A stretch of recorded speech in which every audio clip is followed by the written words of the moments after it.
Yes, good morning, everyone. So I'm very pleased to welcome you on this session, where we'll be talking about an important topic for us, which is responsible technology. I think the sound is not good. No? The sound is not good? No, they say that they don't hear. Can you hear any of us? Hello? No. Hello, hello? No? Can we put the sound a little bit... Yeah, I know, but I won't stay like this. No, it's better now. Okay, it's better now? Yes. It's okay? Okay, super.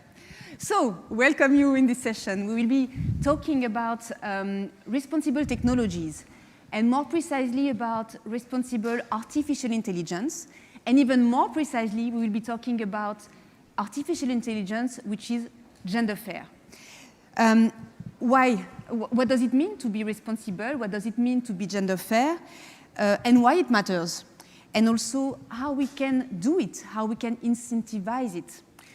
So that's what we'll be talking about in this session. My name is Rabeyrin. I am in charge of developing the business for Lenovo in Middle East Africa and Eastern Europe. But the reason I'm here today is probably more related to the different initiatives that I'm leading. The first one is a global initiative internally at Lenovo, which is called Women AI, which aims to make Lenovo lead by example in this area. And the second is the fact that I'm leading a group of 40 people from 16 companies in the STEM industry, which produce a pledge for responsible and gender fair AI, and the NGO is called Cercle InterElles. And I'm also part of the Women's Forum, Women for AI Daring Circle. So, as you can see, it's a topic that I care a lot, and the reason why I'm so happy to have you both on stage with me, great speakers, so let me introduce them. First of all, Silvia Candiani. Hello, Silvia. You are the CEO of Microsoft Italy. So Microsoft in Italy help the private and public organization to accelerate the digital transformation, but also promote locally the development of digital competencies, also the development of an ecosystem which fosters innovation in Italy, and also make sure that it fosters Italian competitiveness. You are also a strong advocate for women empowerment, for diverse and inclusive workplace. You have been the founder of the association called Valoredi, if I'm saying it right, which purpose is exactly this, empowering women and develop a diverse workplace. And I think we can say that you are a role model for many students, girls, and women, especially in the technology industry. So thanks for being here, Silvia. Thank you. And Olivier Micheli. Hello, Olivier. Also very pleased to welcome you here. You are the CEO of Data4. So Data4 is the largest independent European player in the data center industry. So you are you are French and European investor through 23 data centers across Europe. Would it be in France, Italy, Spain, Luxembourg, Poland? I think that's it. Yeah. And Olivier, you are also very involved around diversity, as you are the president of France Data Center, which is an association of data center actors. And one of the key goals of this association is to attract female talent. So thanks for being here today. Thanks. So my first question to you and for the audience. Why was it important for you to be here and to champion this topic about responsible artificial intelligence? Silvia. Okay, then I start. The first thing is that AI is a great opportunity for our country, our economy.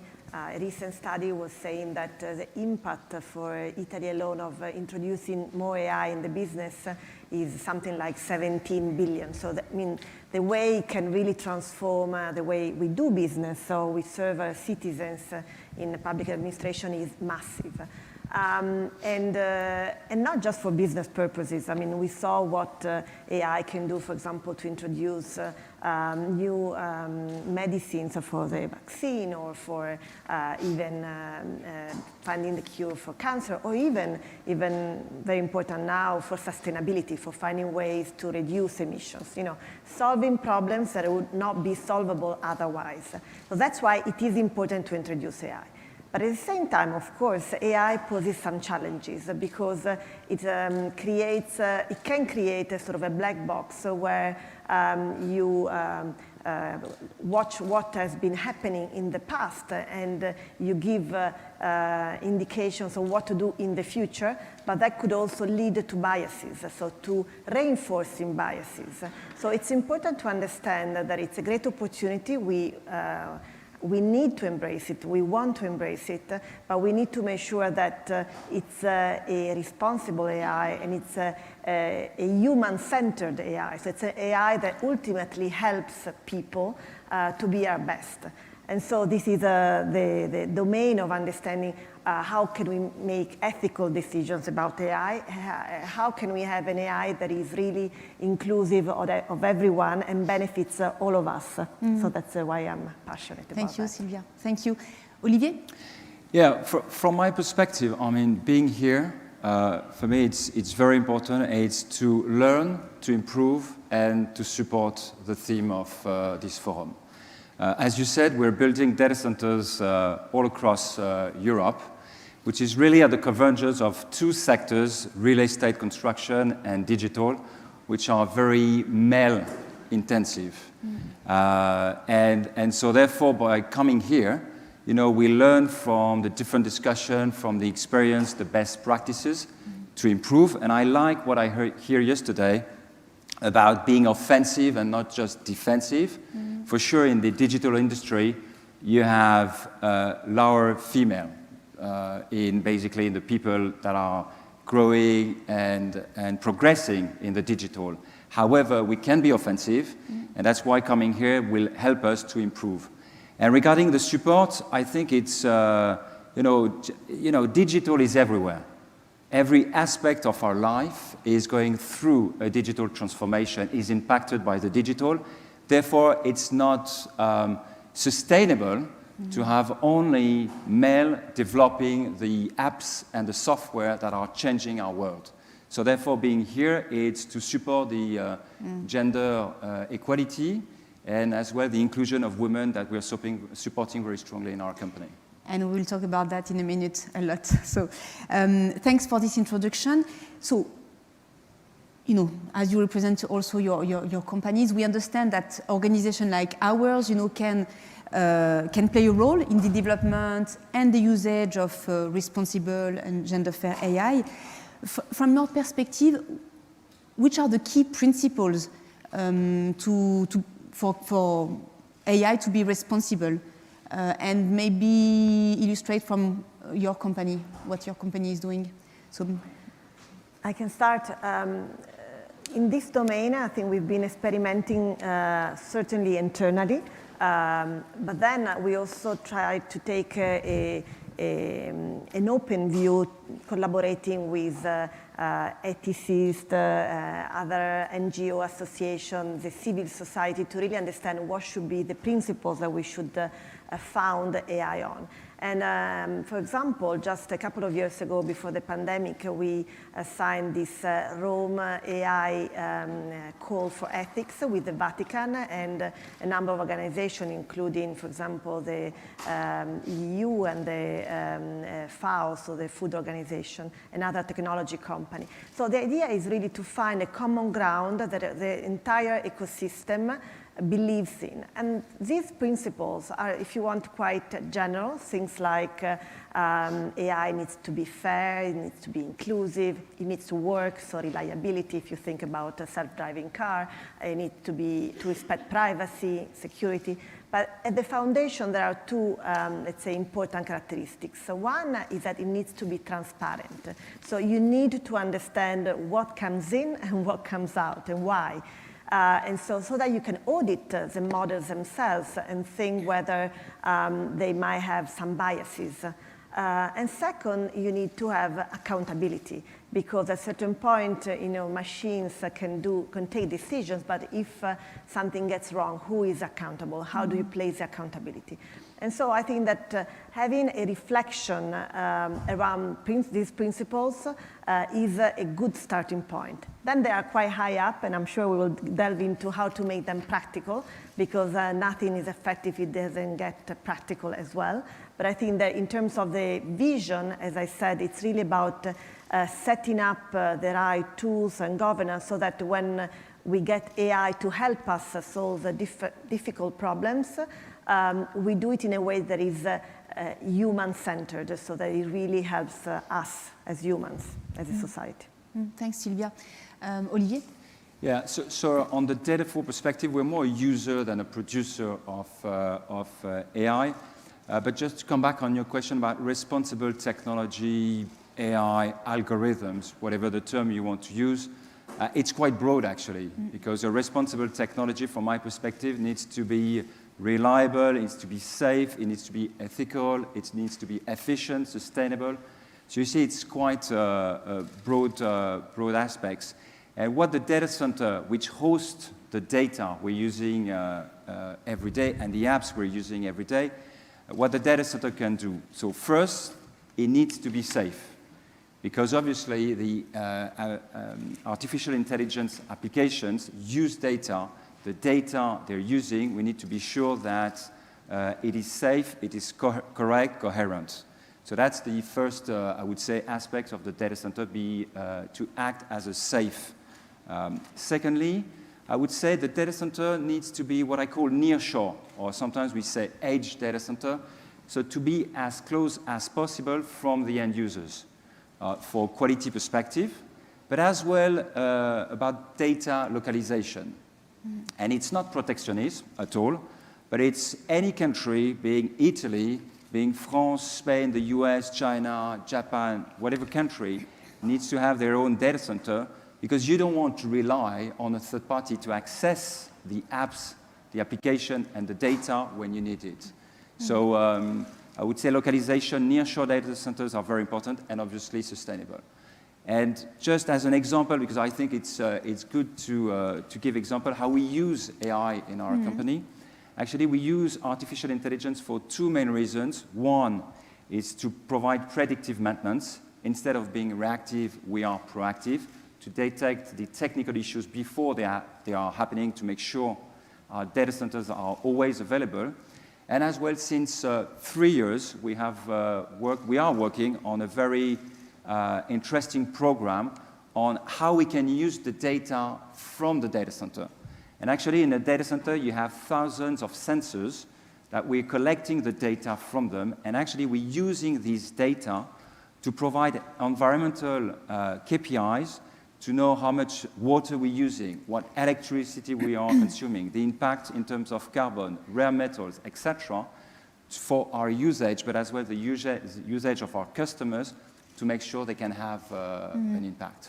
And that's a very good example of how we can also leverage AI for more sustainability, diversity. We'll come to that in a minute, but that's a positive usage of AI, a good example.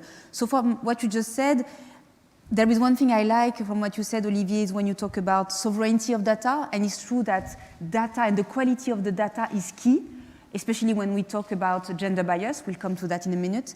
And also what I like from what you said, Silvia, the collaboration, the ecosystem, the consensus that we need to find around those key principles which will be there to guide us through, the right way to produce and use AI. So thanks for your comments.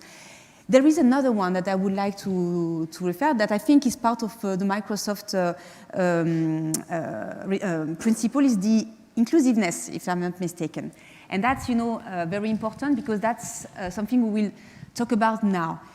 The impact for women, the impact of artificial intelligence, does it bring more, help to be more inclusive, or the contrary? And the example that we see in our society right now are more about to say that AI can reproduce gender bias, or even amplify it. So we need to be careful about that. And I will give you some examples just to illustrate the consequence about potential AI which are not gender fair.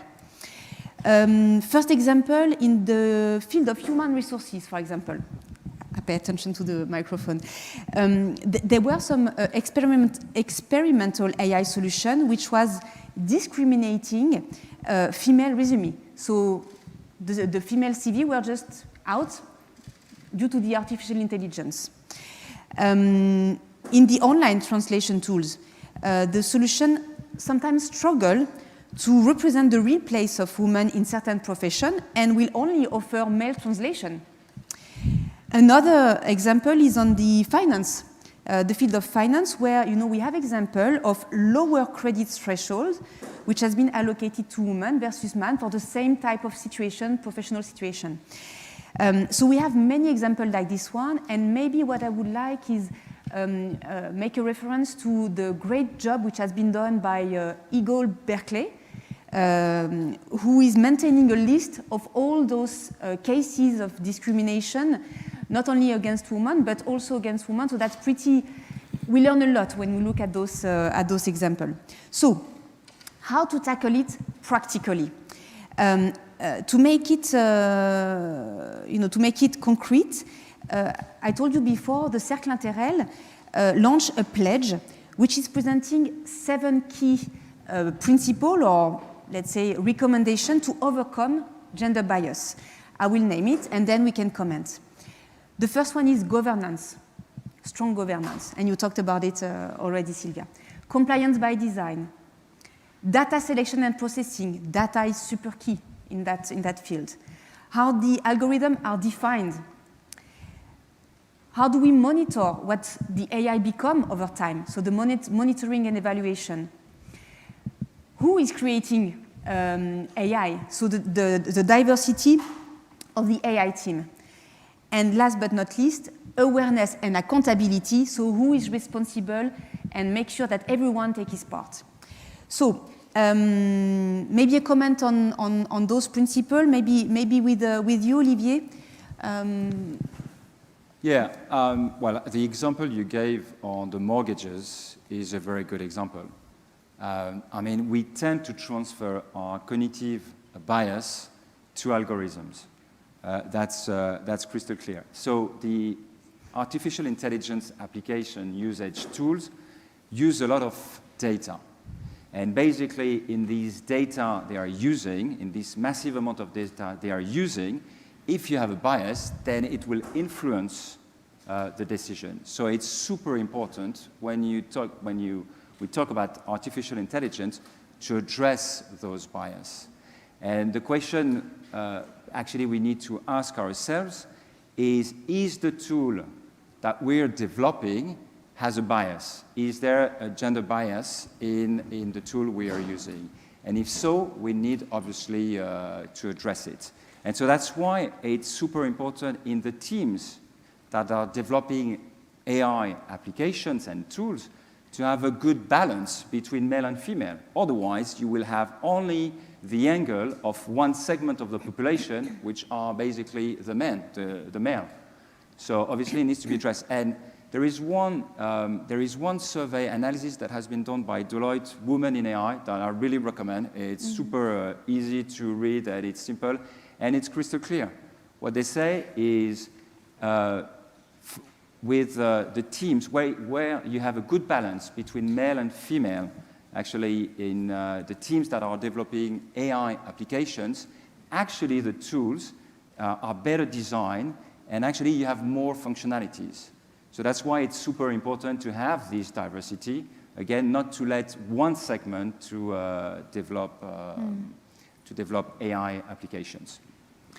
Silvia, thanks, Olivier. No, well said, and I always give examples that if Microsoft had to choose the country manager for Italy, given the previous data, they would have never chosen me because women are only 3% of the CEOs, right, in Italy. So it's important to be able to detect where the bias can be in the data and understand if you want to change things or just reproduce what's been happening in the past, right? And so back to this is the fairness principle and design principle. And then now we have the tools that help us to audit the AI models, because I think that the principle without the tools would be nothing, right? So the ability, it's important that the way that we design and model the algorithm allows us to see what comes in, so what are the variables, and therefore how the decisions are made. And then we can challenge the variables and understand if maybe what we are observing, it's not a causality, but it's a correlation, because maybe, you know, or if there are some other factors that derive that cause what we've been observing. So back to what you were saying in your pledge, I think that's also part of what we observed on ourselves and that we propose to our customers. So it's important to have awareness of what the issues can be at all levels. We have trainings, for example, on AI principles for all the employees at Microsoft. Then have a governance so that these kind of decisions get looked at and observed and discussed. And we challenge each other, you know, so we have, for example, an ethical committee within the company where we bring this certain type of design or product decision that, you know, can create issues. And I think that we always need to consider that it's not only fighting bias, but also creating positive inducement. And there was a question before on inclusiveness and disability. And it is true that AI can be a very strong facilitator on the inclusion. And we started a very strong push towards inclusive design in all of our products. And this push, by the way, benefits everyone, because maybe the subtitles in the Teams call, you know, were useful for deaf people, but in the end, they're useful for everyone when maybe you're not a native speaker of the language, for example. So the principle is important. I think it's important to have awareness of where the problem can stem from, and therefore work on the right tools and governance, and to be able also to continue challenging yourself, not just before, but even after, to see if maybe sometimes the models that you put in place are evolving in a good or in a bad direction. Yeah. And I can only comment on what you said related to the governance, and maybe share with you what we are doing at Lenovo. We also have an internal committee, which is independent, called the PDO, for Product Diversity Office, which is there, you know, which is used as an ethical committee, as in Microsoft, to make sure that all the product and solutions that we are designing and proposing to our customer are inclusive, so adapted to all type of customers, and make sure that they are responsible and gender fair, especially when it comes to AI. And those ethics committee, like ours, like probably yours, can have a veto right. So it can say that if we don't feel like we are accountable for the solution that we are proposing, the product just don't go, and we just rework it. So it's very important to have an independent committee internally to guarantee the accountability and the transparency of the tool that we are proposing. Silvia, I know that in the field of attracting or make sure that we have more diverse team, I think also Microsoft have a great partnership and concrete action also in that area. Yeah, we also heard in the previous panel how important is the skills, because skills component, you know, technology without people that can really leverage it is nothing. And so there is an emergency or an urgency to get enough people with the right skills. We heard it many times. Just in Italy, at the moment, there are 150,000 jobs that cannot be covered in the IT sector because there are not enough people with the right skills. And so in the same country where we have unemployment, and especially you know, even for young people, unemployment is almost 30%. So it's really a waste of talent that we cannot afford. It's gonna get worse. It's gonna get worse because the increase in the number of jobs in the tech space is even more.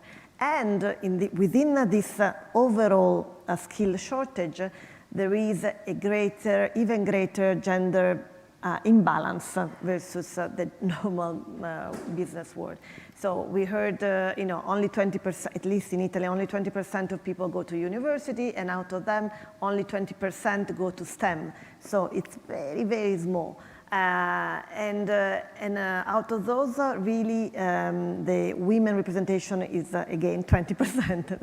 So really, these are the jobs, that are going to define how we develop new products, new services, meritocratic companies, a lot of opportunities, and women are not taking those careers.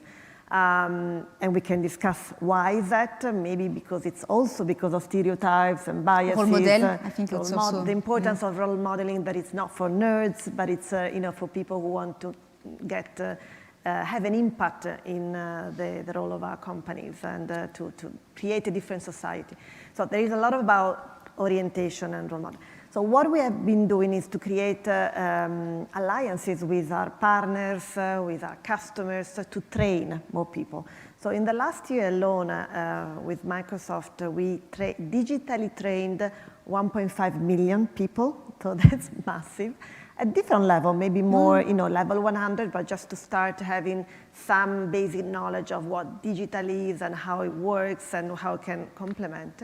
But we also got almost 20,000 people to be certified. So that's already much more. So it means that you go through certain levels, so you get to level quite advanced.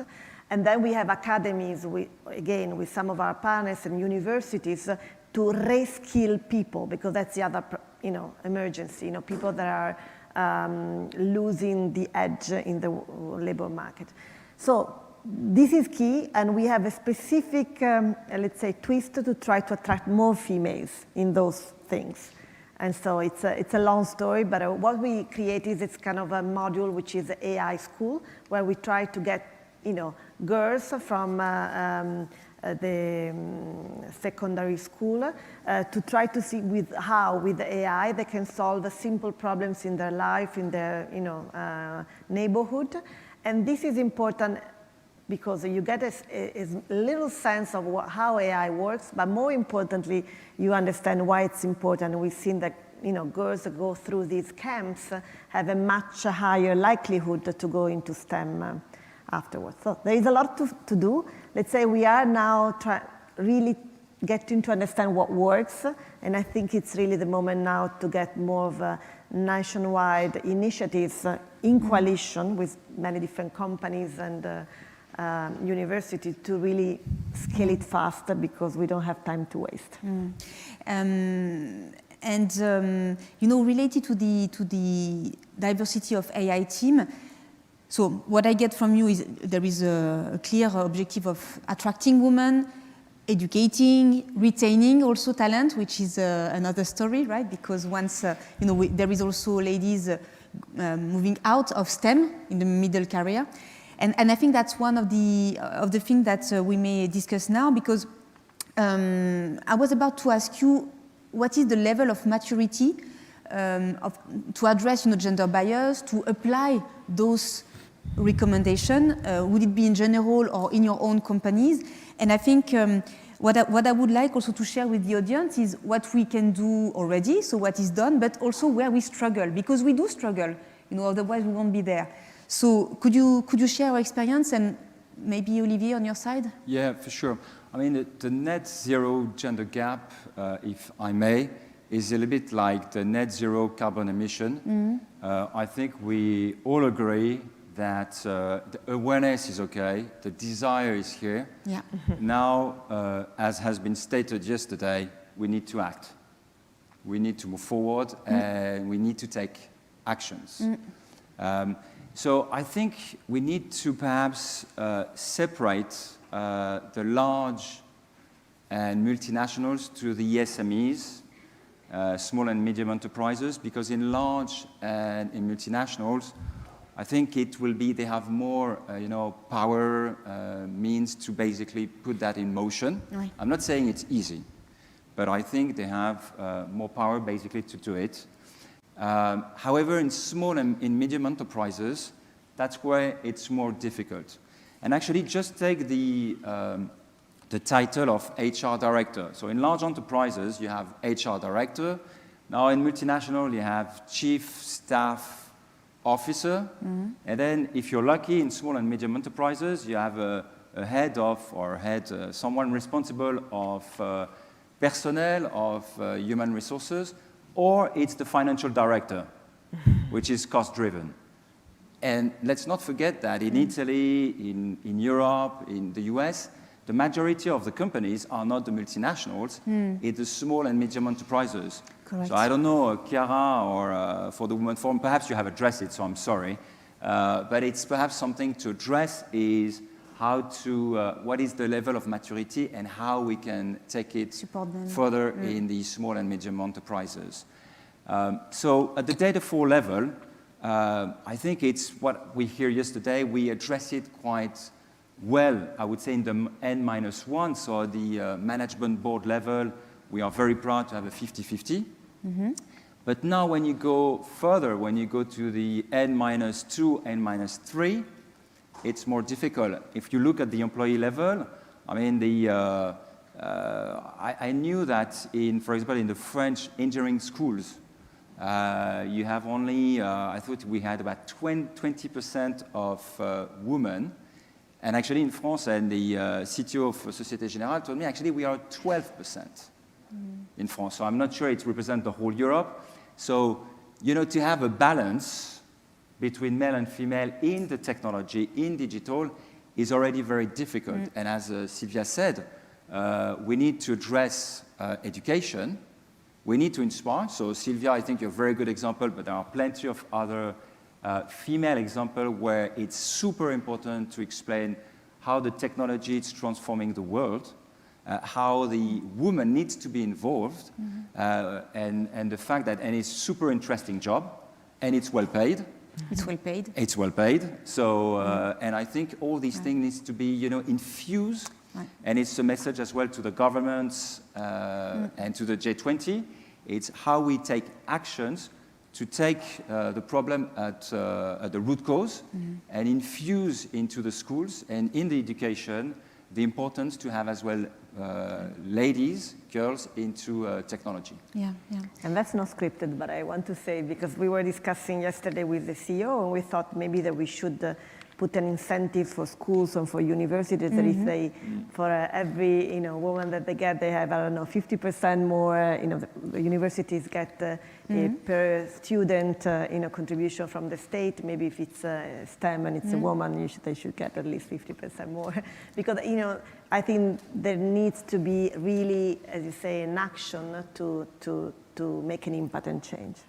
I like this idea because it also linked to one of the proposals from the Women's Forum, which is around how do we incentivize. So I like, this type of incentivization.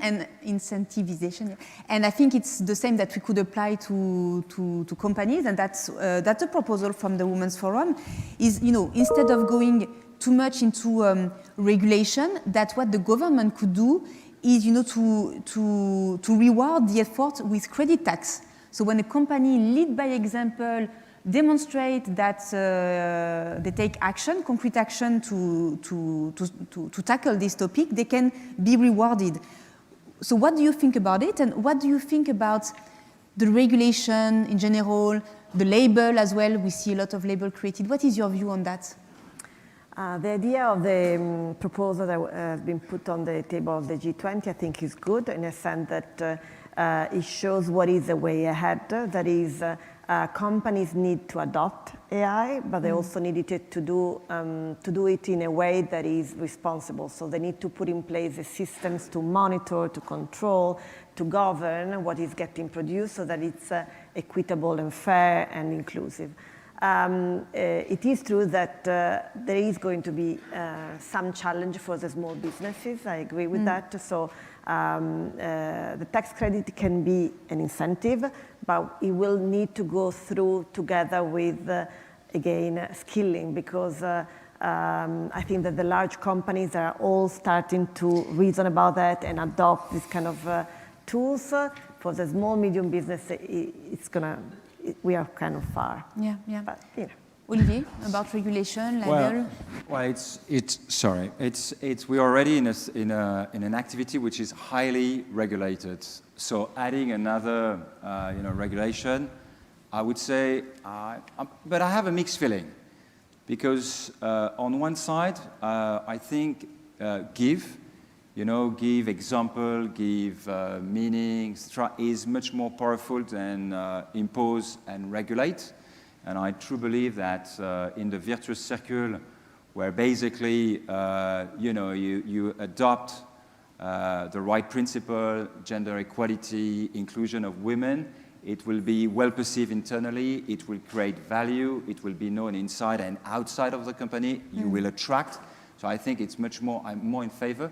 But at the same time, and I look at the Women's Forum Barometer, and actually I was quite pleased to see that, and I'm not saying that because I'm French, but to see that in France, is the country in the G20 where actually you have the highest percentage of women in the board of directors. And why it's like that, why it's at 45 and nearly 50%, it's because there is a law basically that has imposed that now in the board of directors you need to have gender equality. So. And I think it's, and I understand in the audience, I understand that sometimes we want to be faster, but I'm mitigated here, or I'm balanced because, again, hiding a regulation, especially in Europe where we have a lot of regulation, I'm not sure it will simplify things. Yeah, so if I just use the expression from Women's Forum, it's more name and fame than name and shame. Yeah, exactly. I like this one. Great. And I can only comment on what you said about small companies and companies in general. I think, from my perspective, there is one thing which is the very beginning, the foundation for companies to assess, make their own diagnosis, make a self-evaluation to understand where they are, because it's not easy to evaluate the maturity of our company. That's something we started to do at Lenovo, and that brought, interesting conclusion, because, we just realized that we already have strong assets to fight gender bias and to make sure that we produce responsible AI. And we also realized that there were lots of things done around data, algorithm, which was made based on common sense from our team. But common sense is maybe not enough. So we also need to systematize it, to make sure that there is a strong process aligned globally. So that's very, it's an eye-opener when you make your self-evaluation, and this is from this self-evaluation that you can take clear action, because you know exactly where you are. And I think that's probably what we need, where we need to encourage all companies here, is to make their self-evaluation, honest self-evaluation, and from there build an action plan. And what I want to say as well is that there are examples of best practices from companies here. There are also NGOs, organizations, which can help you, to make this self-evaluation, to understand how to take action. Would it be Women's Forum? Would it be the Cercle InterElles? So there is a way to do it. So you should ask for help. Can I just say one thing on the regulation? I wanted to, because I agree with what Olivier is saying, and I hope that Europe can be a land of opportunity for AI, because there is a risk that we become the land of regulation instead of the land of, entrepreneurship. And so I do think that there are certain, limits to regulation. For example, on the space of face recognition, it can become, critical, in limiting the freedom of people, in public spaces, for example, or being controlled where they go, so that's, for me, it's a no-go. But in other areas, I think it would be better to have some sort of the auditability of the processes and the accountability, but then to judge afterwards and not to put too much regulation, even before starting doing the first model, because that would slow down the rate of innovation that I think we need in Europe. So Absolutely, you're right. balancing. I have no idea if we will have time to take a few questions, so maybe if you, some people, yeah, and then maybe we can conclude.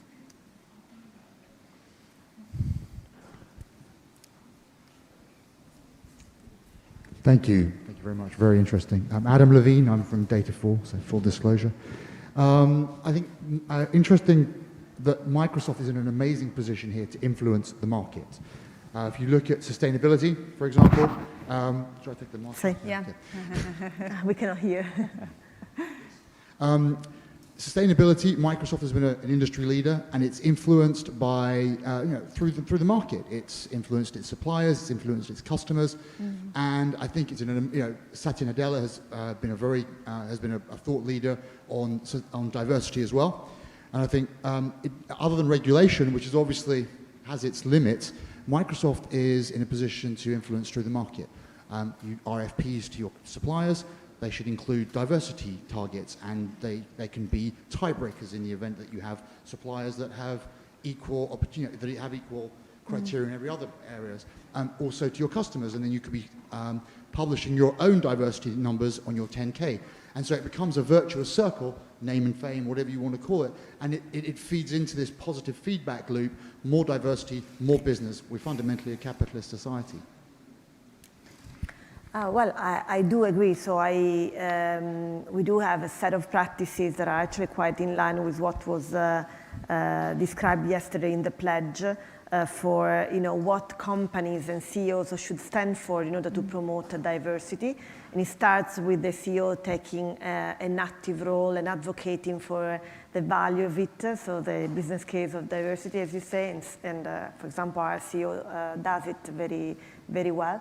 And then setting the kind of, maybe not targets, but it's an aspiration to be diverse business, and setting the processes so that we go forward in that direction. And that is, for example, things such as measuring how many women you have, keeping the leadership team accountable for, getting, it's not, by the way, only women. I mean, we're talking women, but it's also disability, race, all sorts of, at the end we are all different from one side or the other, religion and so on. So I think that setting the vision, setting, let's say, accountability for making the workplace more diverse, but then also it's very important to train the managers in order to be able to really foster an inclusive environment for working, because otherwise diversity gets wasted. Yeah. And I like what you said about the ecosystem. So how do we act in our own ecosystem with our customers, suppliers, and make sure that we also ask them what they do on that side. So I like right. This one. Maybe we had another question for maybe Olivier. Yes, international, and very concerned about these issues. I was wondering, first of all, I wanted to say Microsoft is an incredible company, and I don't know, but they really have shown a real commitment to the ethical issues here. And I'm very concerned about what we call behavioral futures, okay? Behavioral futures is what Google and a number of other companies and Facebook are collecting of our preferences, both political and marketing, to influence our behaviors in the future. And that's actually the gold. And they're mining us. We're lunch every. So I'm just wondering what Microsoft is doing about this, if they are trying to help get some kind of regulation on this, because this I do think has to be regulated. And I'd love to hear your point of view on this. I personally have divested from the tech companies that are not behaving responsibly, and I hope everybody else does too.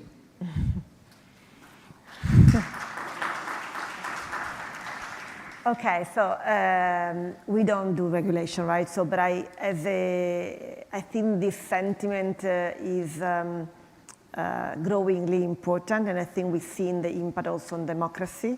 For example, as a company, we decided not to make business of the data of our customers, which is a decision that in the short term can damage the profits, but in the long term, I think it's just the right one because it creates that kind of independence to make sure that privacy is a human right, and really having this kind of business models that allows you not to really go for the benefit of your own customers is super important. I do agree that there is an issue in general for democracy on how opinions are formed, and I think it is something that as a society we need to tackle. I do agree that as individuals first and that companies, these are important issues, then we should ask an important level of accountability on how these things are decided and managed. So I think that's, I would agree with you. And maybe to conclude, Olivier, a few words also about positive usage of AI. Maybe that's also something we should yeah, highlight. for sure. I mean, AI can, the artificial intelligence can be very powerful to remove some, I would say, unfair equality between men and women. And actually, you can use, and I like what we signed yesterday, the CEO Champions commitments. And actually, the applications and the tools can help us to commit to our commitments.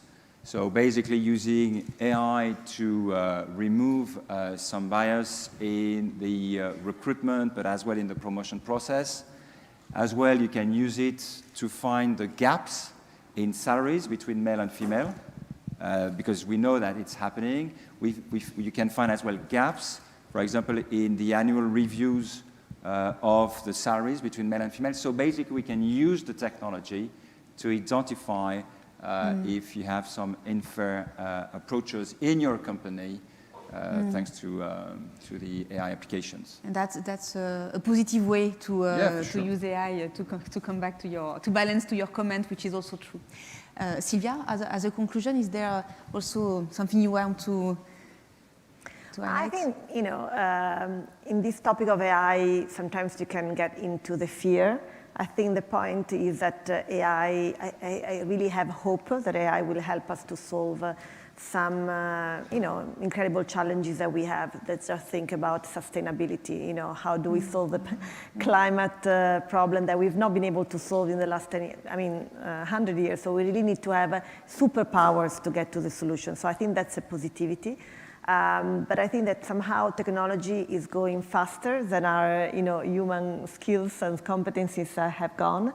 So it's really time to make sure that the both parts, the tech and the human capital, evolve at the same rate, and that we keep up to keep it human-centered. But I'm hopeful. Yeah, thank you, Silvia.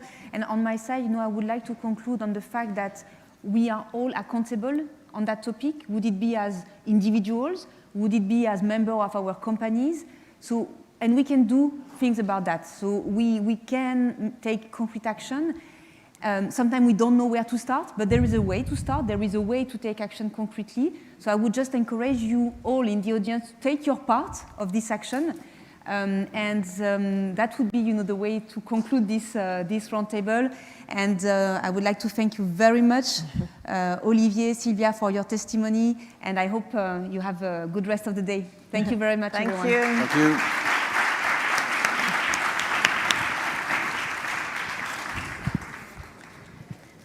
The picture.